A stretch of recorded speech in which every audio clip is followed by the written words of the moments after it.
welcome back to another episode of Ready, Set, Cheer on State Champs W. I'm Candace Wu, your host, and we have Remy Monahan here. Remy, tell us about yourself. Hey, my name is Remy, like you said. I'm currently living on the west side in Grand Rapids, but I'm from the east side originally. I went to Lamphere High School, graduated in 2015, and was a competitive cheerleader my entire life. So this is a fun way for me to get back into cheerleading. Definitely caught the bug when I went to a competition this past weekend.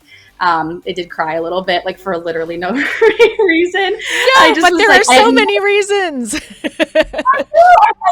No affiliation to any of the teams at the competition. I just all of a sudden, Plainwell, and we'll talk about them in a bit, they came out for round one and their fans were sitting right in front of me. So that may have something to do with it. But they were really into it. Their dads were cheer dads were great. And all of a sudden, as they're taking the mat, I just could feel myself tearing up. And I was like, oh, I missed this so much.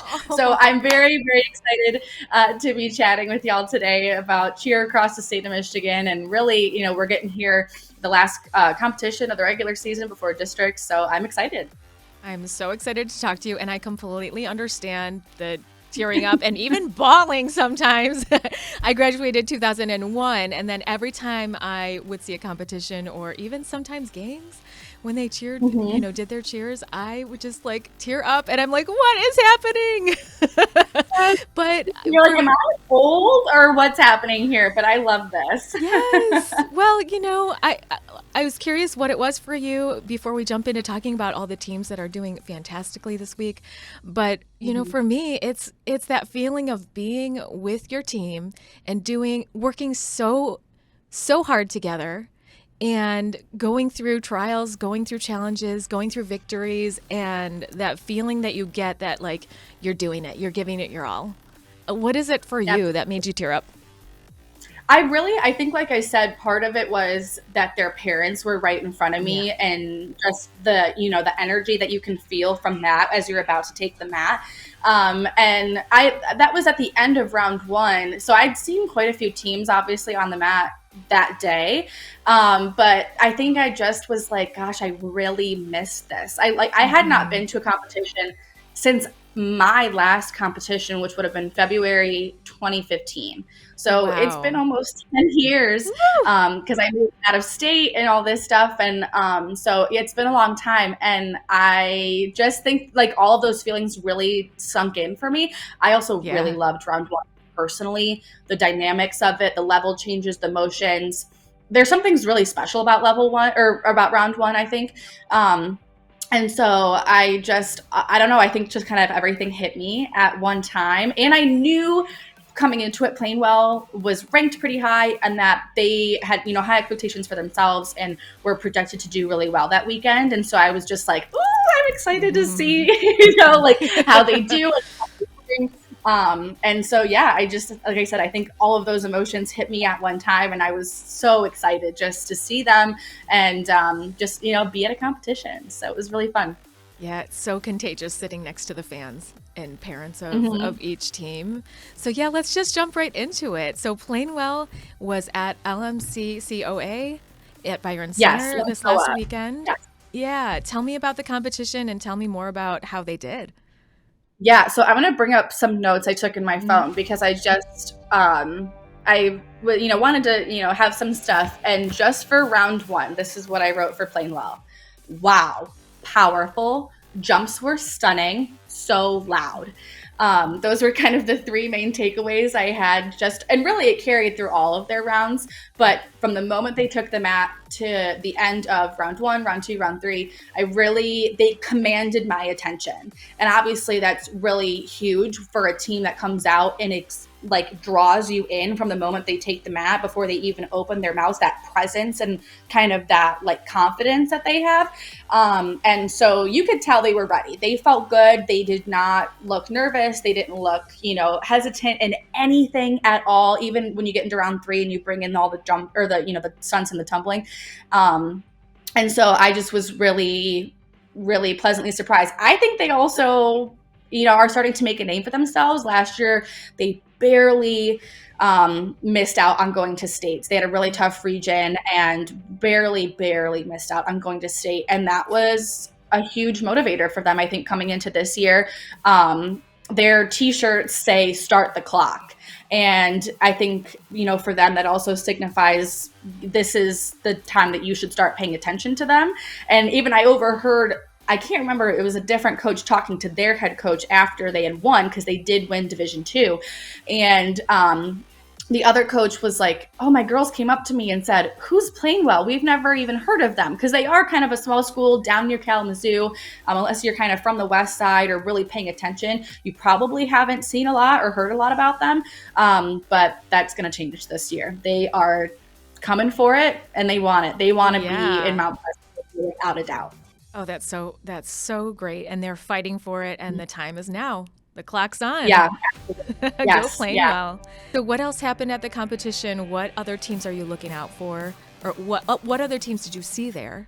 And what did you see? Yeah, so Brighton came over from the east side, and that was also a really big statement, I think, in Division I, because Granville had been ranked 1 for many, many, many weeks. So Brighton did finish 4th at state last year, which was great, but also, they really want to work their way up, and they're making a name for themselves this past, 5-8 years or so, I would say. They've really, clawed their way into that top 10 for Division I. So them coming across the state to compete at LMCOA was a really, really big deal. And again, going up against Granville, who had been ranked number 1 for many weeks, was also really big. And those two were battling it out. And it was so, so, so close. Unfortunately, Granville did have a bit of a drop in round 3. And so that was ultimately the deciding factor. I would have loved to see the final scores for the both of them if Granville hadn't had that drop, just to, no matter the outcome, just to see how close it was. And we have another really close first and second place. We can talk about that in a little bit too on the east side. But Brighton also, I think, again, I was talking about that commanding presence when they take the mat, or when a team does that. And from the moment, especially in round 3, I was like, whew, they are here. They're going to let you know, and you are paying attention. It's, sometimes you go as a fan or maybe as a parent, and you're not, you're there for your team or whatever, and you're maybe looking on your phone or be back when other teams are competing. The minute Brighton takes the mat, what's up. Like, they are saying, pay attention to us. Obviously, they're outstanding.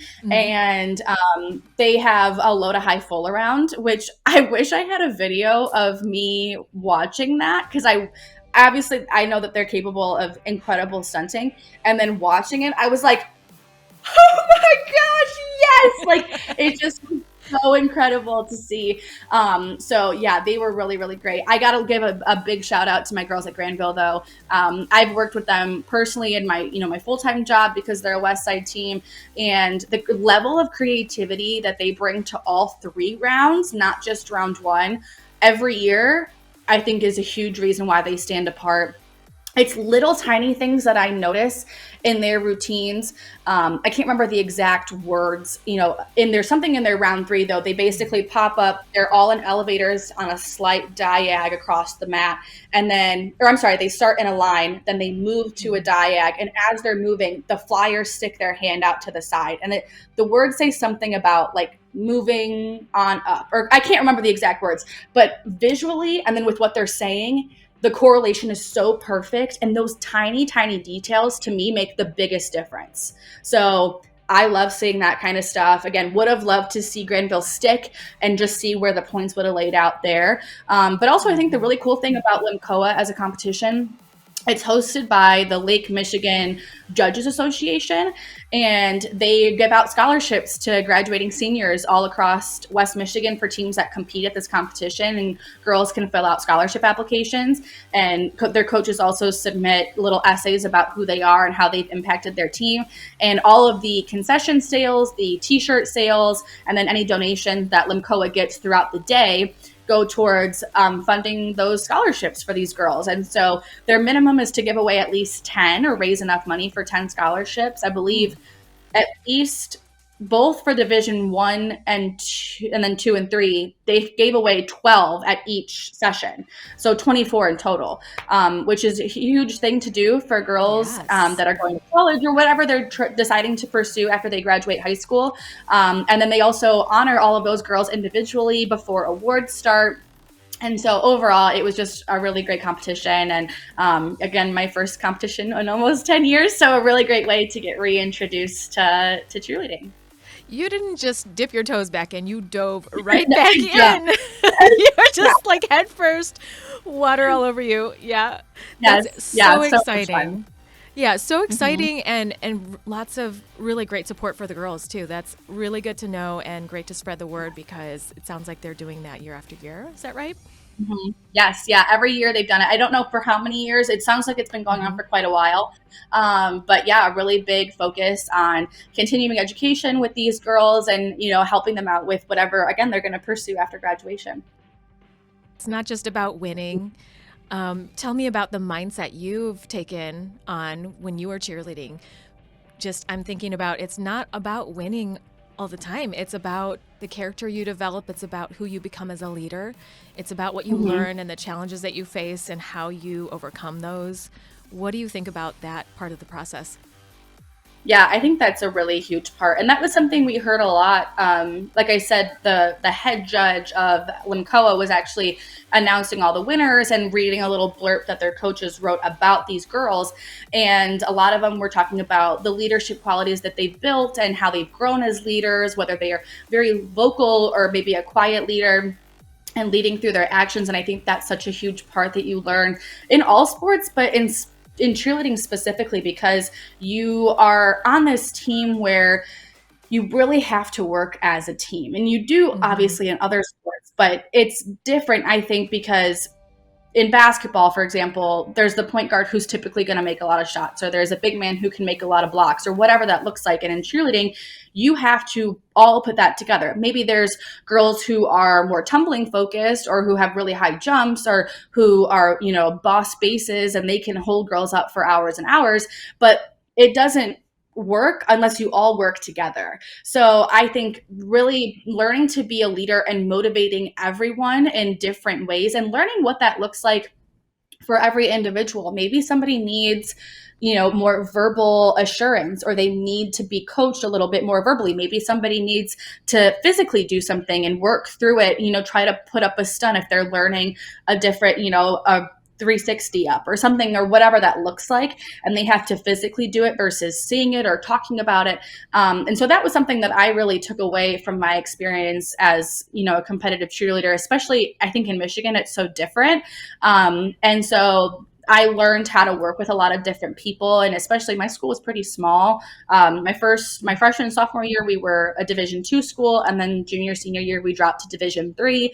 So our team was pretty close knit. In fact, even when we were still Division 2, my freshman year, I think we only had 10 girls on our team, and then we built up from there. So being in a very small group like that, you're forced, even as a freshman, to be a leader in some capacity and to, represent your school very well and yourself and all that kind of stuff. So I think that was a huge takeaway for me, and then something I've now carried on through my college days and then now as an adult as well. You are that role model or some model, right? You're whatever your behaviors are, people are seeing it, and it's just so important um, that you do represent who you think you are and who you believe you are at best as a cheerleader. Hmm. And I think that's just one of the aspects that really comes into cheerleading. I think even more so than other sports. Would you say so? Absolutely. Hmm. Yeah, for sure. And I think, you look at, I looked around on Saturday at how many, younger, whether they're younger sisters or cousins or just family friends, little girls that were in the crowd and were just mesmerized by what was going on the mat, obviously, while these teams are competing, but then, afterwards or before, when, all the teams get brought on for like the grand march and everything. And just being a role model for them, I think, is so important, and showing them that whatever sport they decide to compete in, or whatever, club they want to participate in, that you should be carrying yourself a certain way and be confident and be proud of where you are and who you are and what team that you belong to. And I also think cheerleading and sports like it where you're judged, I was just explaining this to a friend of mine, it is so incredibly subjective in good ways and in bad ways. But again, unlike, basketball or football, even though there is some subjectivity with the referees, you can just go up and make a shot and maybe that's going to win the game for you and for your team. In cheerleading, somebody might just not have liked your stunt or, have thought that you bobbled and maybe you didn't or whatever that looks like. And so you are really having to learn to almost not take it to heart a little bit if you think that you weren't judged fairly or if you thought your performance was maybe better than it was scoring wise, whatever that looks like. But you have to take that with grace and with pride and still say, I'm proud of the performance that I had today. And I know that maybe we're better than that, or maybe we're not as good as actually we were scored. But you learn and take away from that and still are, ready to compete again the next weekend. And you have to really almost know that it is incredibly subjective and just kind of take it with a grain of salt some days, but also know what you are and who you are and what you bring to the table. What other teams were in tight competition this last weekend?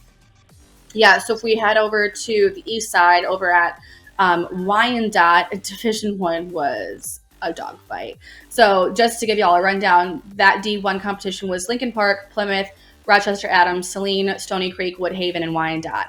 And we know just from, years past and also current scores, it was probably going to be Adams and Stony at the top, and it was. And Stony did win by 0.2 of a point. Their final was 790.16, and Adams was 790.14. So when you talk about tiny fractions of, minuscule things that can make a first and second place decision, we literally saw this weekend. Yeah. Who else are you looking out for on the east side here? I think obviously we have to talk about Division 2 with Allen Park and just, kind of the craziness that they have going on between them and Gibraltar Carlson. That's such a fierce rivalry and has been for so many years. Carlson was not at this Wyandotte competition, but Allen Park was. They did win first. 790.62 was their final. Airport came in second. Airport's another one of those teams that really in the last 10 years, I would say, has started to make a name for themselves and has consistently been really solid in Division 2. And then third place went to Divine Child.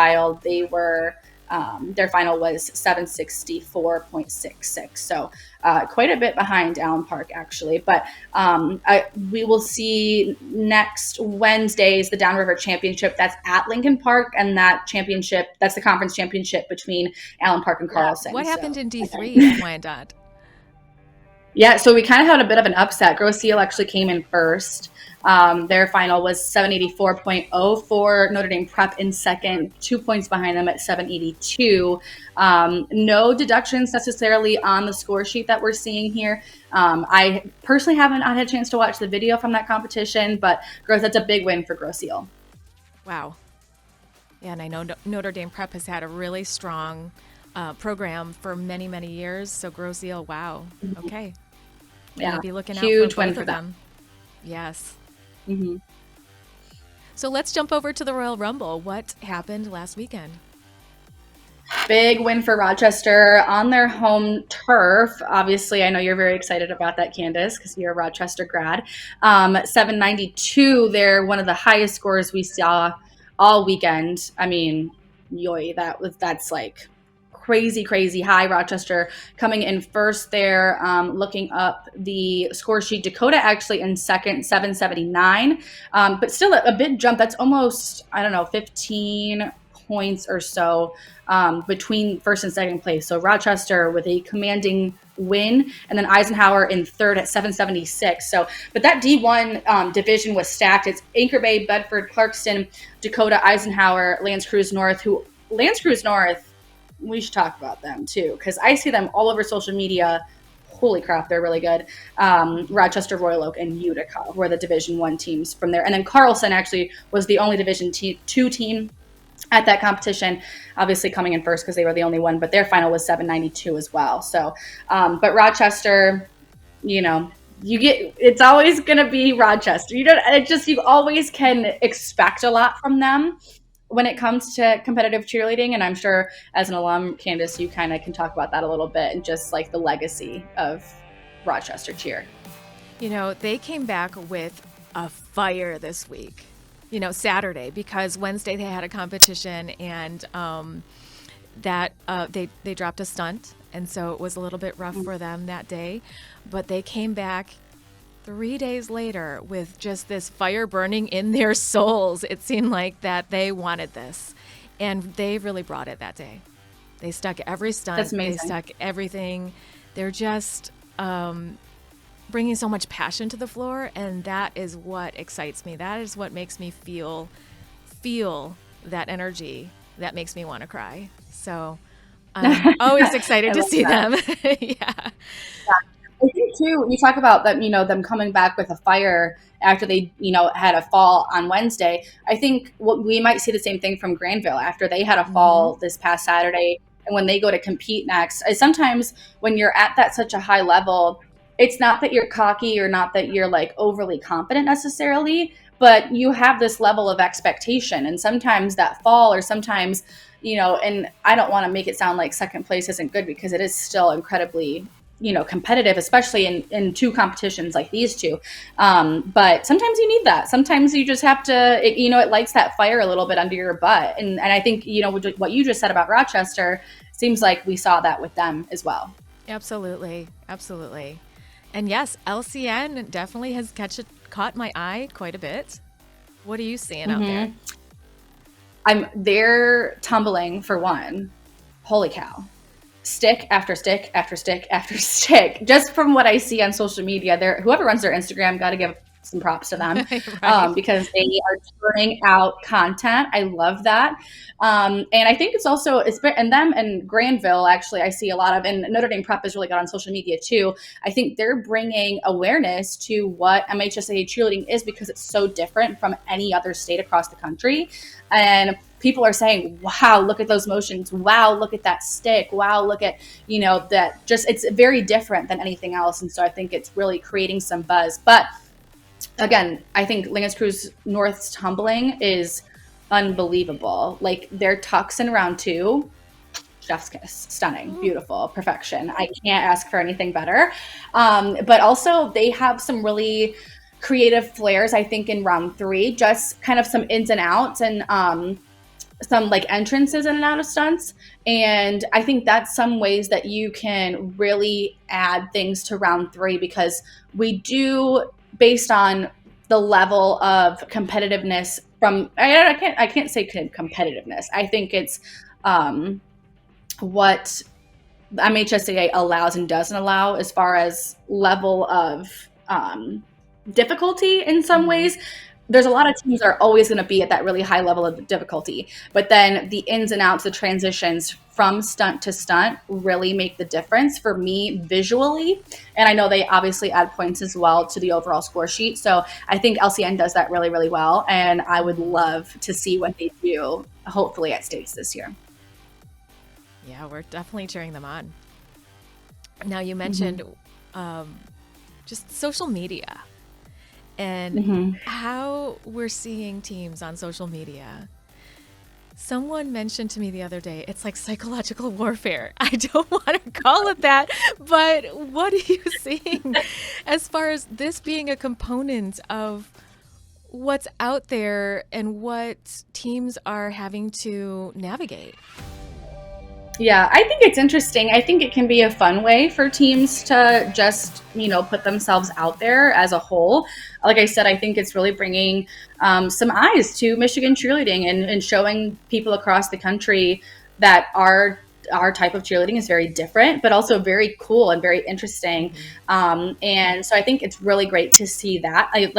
Again, LCN, Granville, Notre Dame Prep, just those 3 pop in my head immediately. I'm sure there's many, many others, but they're getting thousands of views, like tens or hundreds of thousands of views on their videos. And so I think it's really great to see that. But also, and I can't necessarily speak on the psychological warfare part of it, but I think it's a great way for college cheerleading coaches to take a look at some of these girls and see who maybe they could possibly have on their team next season. I've even seen current girls in high school go so far as to make a secondary account just for cheerleading, and they're posting videos from practice saying, hey, my name is Remy. I'm a main base. Here's me doing, a QP sponge rewind, like whatever the sequence is. Like, this is what I'm working on. This is what I have. And they're, posting their tumbling and stuff as well, and their jumps. And it's almost an advertisement for themselves, and that coaches are being able to see, and then contacting them and saying, hey, come to this camp, or hey, come to this clinic, and we want you to, we want to chat with you about, possibly joining our team. So I think the advertising part of it for, getting girls into the college level of cheerleading has been a huge impact. And I hope that, supersedes any maybe negative stuff that's going on social media. I think it was really said in jest, but I love what you're highlighting here, that girls get exposure, and people are getting to see the fun and the joy and what really goes on in Michigan cheerleading. And I think it's fantastic that more and more people are getting connected into it. And something that I always learned in cheerleading was just focus on yourself as far as that competitive side of things. Focus on yourself, focus on what you're doing. And this is just a chance for young people to get to highlight what they're doing and to share it and to take it to the next step for themselves. So what competitions are coming up this week?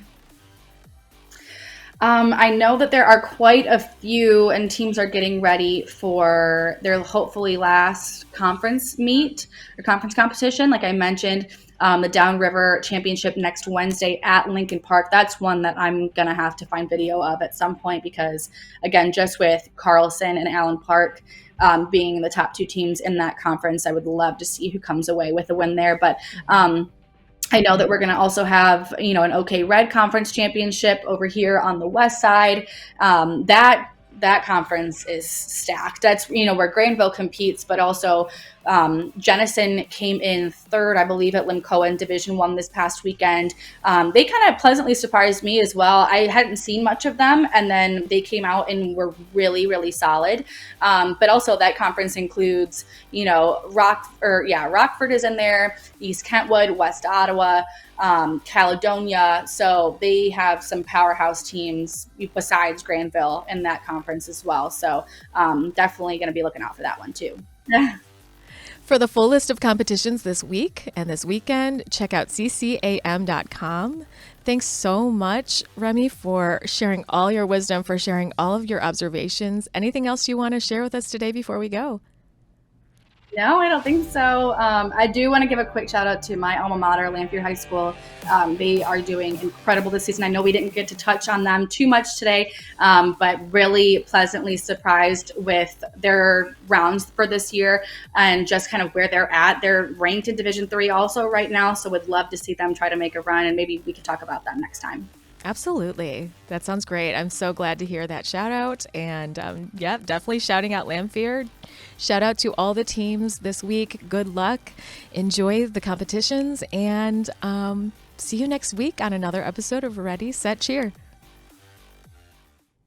Ready, Set, Cheer is presented by Lawrence Technological University. Be curious, make magic.